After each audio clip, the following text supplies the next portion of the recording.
there's a supermassive black hole at the center of every galaxy. Yeah, But there's also other black holes that aren't necessarily in the center of galaxies. Yeah, so these little ones were little, Little.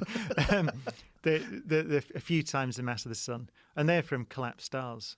So they are stars at the end of their life, very bigger than the sun, more massive than the sun, but they run out of their fuel and they start to collapse because gravity squashes them.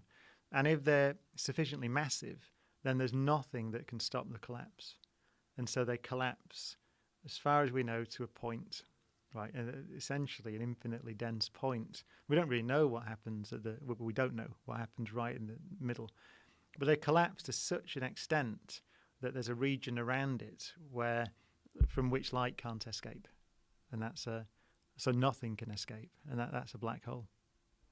And what happens to them? Do they travel?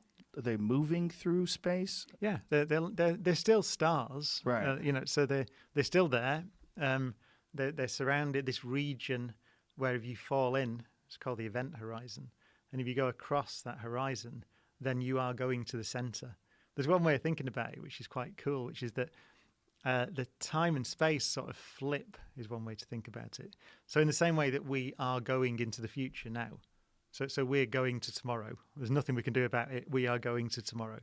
In the same way, if you fall in across the event horizon of a black hole, you are going to the middle, the singularity it's called. So that's your future. Every line of your future points to the center of the black hole. So it's kind of the ultimate of no escape, the ultimate prison. You're going to get squashed to an infinitely dense point.